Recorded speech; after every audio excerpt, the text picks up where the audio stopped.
حقدار وہ اساتذہ ہوتے ہیں جو راتوں کو اٹھ کے قرآن پڑھاتے ہیں۔ ہمارے جیسے لوگ تو 1 گھنٹے کے لیے آئے چلے گئے اور پھر شاید سال بھر میں کبھی آئے نہ آئے، لیکن سلام ہے ان کی محنتوں کو جنہوں نے آپ کے بعد باپ بن کے باپ کا پیار دیا، آپ کے بچوں کو، آپ کے بچوں کو ماں کا پیار بھی دیا، بہن کا پیار بھی دیا، بھائیوں کا پیار بھی دیا۔ تو یہ اساتذہ اکرام کی ذات ہوتی ہے۔ یہ ادارے ہیں ہمارے، قسم خدا کی آج کچھ لوگ نا اداروں کو برا کہتے ہیں تو دل دکھتا ہے۔ کیا کرو گے جی کر کے؟ تم ان اداروں کو برا کہہ رہے ہو جن اداروں نے تمہیں جنت دی ہے۔ یہ سچی بات ہے، جن اداروں نے تمہیں جنت دی ہے، تمہیں پہچان دی ہے، تمہیں نام دیا ہے۔ بڑی بات نہیں کہتا، بس اس سے سمجھ لو ادارے وہ ہیں جنہوں نے ہمیں فضل حق خیر آبادی دیا ہے،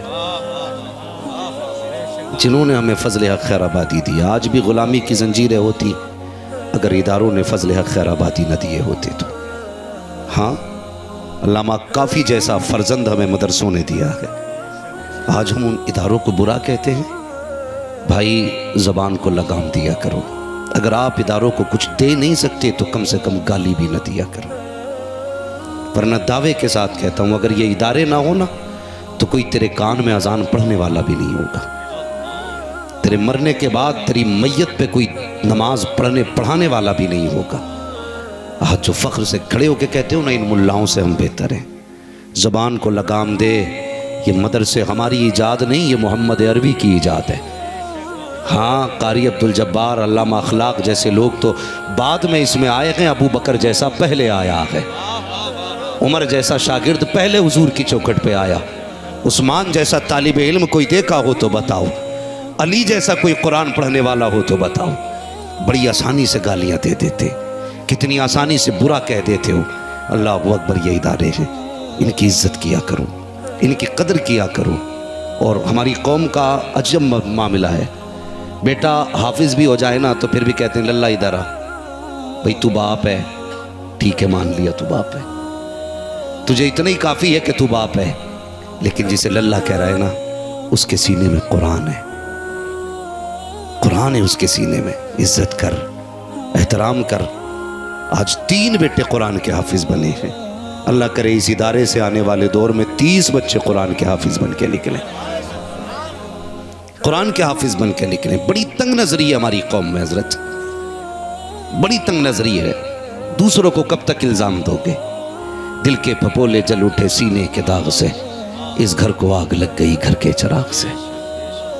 غیر نہیں، ہم ہیں اپنوں کی بربادی کا سبب، یہ کڑوی سچائی ہے، ہم ہیں اپنی بربادی کا سبب۔ ٹرینڈ چل رہا ہے سوشل میڈیا پہ، آگ لگی ہے، کوئی کسی کی ٹانگ کھینچ رہا ہے، کوئی کسی کی کھینچ رہا ہے۔ یار بس کرو، حد ہو گئی۔ میں کہتا ہوں صرف اپنے گریبان میں جھانکنا سیکھیں۔ ہاں، میں نے ایک صاحب کو سنا، وہ رامپوری چاقو اور مراد آبادی بریانی کو کوس رہے تھے۔ میں نے کہا بس کر یار، ہم تیرے علاقے میں بریانی کی طاقت دکھانے نہیں آئے، ہم تو بس اسی نام پہ خوش ہیں کہ ہم فضل حق خیر آبادی کے مراد آباد میں رہتے ہیں۔ ہم نے ابھی طاقت دکھائی کہاں ہے؟ جن پتھروں کو ہم نے سکھائی تھی گفتگو، جب بولنے لگے تو ہم ہی پہ برس پڑے۔ بڑا احسان ہے جامعہ نعیمیہ کا۔ ہوش کرو، خیال کرو، کسی کو کوسو مت، آپ اصلاح کیجئے، فساد نہ کیجئے۔ بڑی تنگ نظری ہے ہماری قوم کے اندر، بھائی تھوڑا سا کشادگی پیدا کریں دل میں۔ اور بہت سے مسائل ہیں بحث کرنے کے لیے۔ بیٹیاں غربت کی وجہ سے باپ کی دہلیز پہ بیٹھی ہیں، اس مسئلے پہ سر جوڑ کے بیٹھو۔ کتنی بیٹیوں کو بلا وجہ طلاق ہو جاتی ہے، اس مسئلے پہ سر جوڑ کر کے بیٹھو۔ کتنی بیٹیوں کو جہیز کی بنیاد پہ کوئی گھر لانے تیار نہیں، اس مسئلے پہ سر جوڑ کر کے بیٹھو۔ 600 لوگ دعوت اور براتوں میں چل رہے ہیں، اس مسئلے پہ غور کرنے کی ضرورت ہے۔ کیا ضرورت پڑی ہے؟ جسے دیکھو ایک دوسرے کے پیچھے پڑا ہے، یہ بھی کوئی اصلاح ہے؟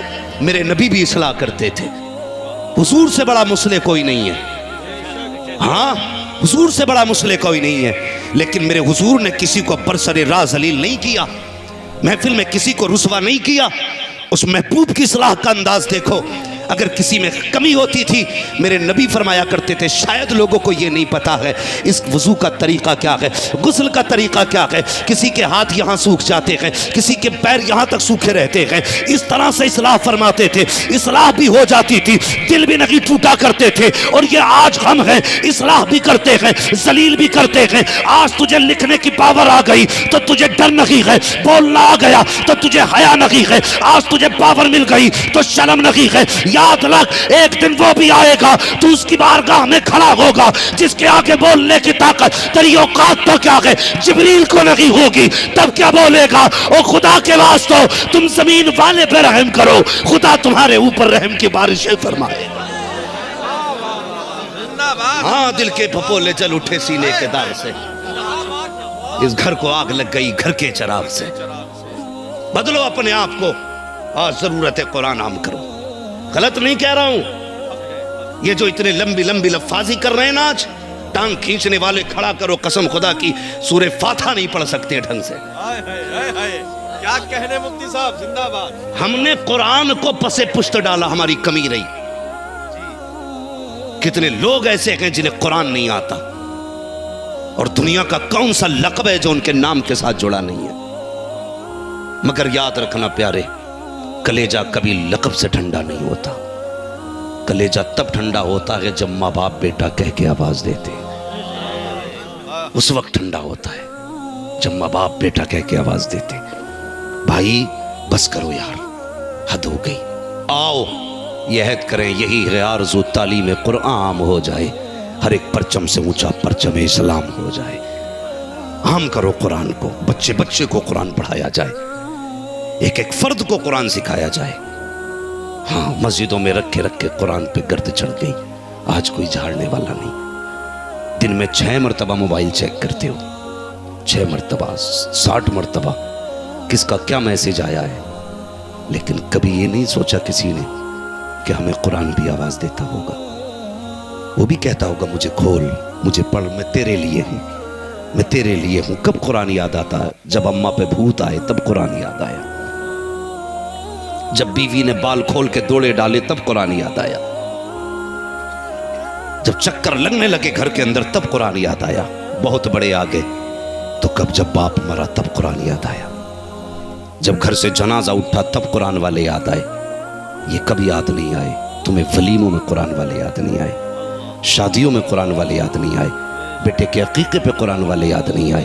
اگر آئے بھی تو بٹھا کے حافظ جی کو ایک طرف کھاٹ پہ کھلا دو، یہی عزت دی جاتی ہے قرآن والوں کو، الگ بٹھا کے کھلا دو کھاٹ پہ، ایسے بیٹھ کے کھا رہا ہے جیسے کوئی لاوارث بیٹھا ہے، جیسے اس کا کوئی نہیں ہے دنیا میں۔ یاد رکھنا عالم وہ ہے جس کا مدینے والا بھی وارث ہے، خود کعبے والا بھی وارث ہے۔ غلطی کرتے ہیں، ہاں غلطی کرتے ہیں۔ اللہ تعالیٰ ہمیں ہدایت بخشے، قرآن والوں کی عزت کیا کرو، اور اتنی آسانی سے قرآن والے نہیں بنتے، اتنی آسانی سے نہیں۔ IAS کے لیے کتنے گھنٹے پڑھائی کرنی پڑتی ہے؟ 18 گھنٹے پڑھائی کرنی پڑتی ہے۔ میں دعوے کے ساتھ کہتا ہوں IAS بننے کے لیے 18 گھنٹے قرآن پڑھائی کرنی پڑتی ہے۔ اگر طاقت اور محنت کا حساب لگایا جائے تو قرآن یاد کرنے کے لیے 24 گھنٹے پڑھائی کرنی پڑے گی، 24 گھنٹے۔ اور جس قوم کا چھوٹا سا بچہ 30 پارے دل میں اتار لیتا ہے، اس کے لیے IAS بننا بڑی بات نہیں ہے، IPS بننا بڑی بات نہیں ہے۔ ہاں 18 گھنٹے کی پڑھائی، مگر جانتے ہو یہ قرآن جسے سب سے چھوٹی تعلیم ہم سمجھتے ہیں نا، بڑی محنت کی ہے۔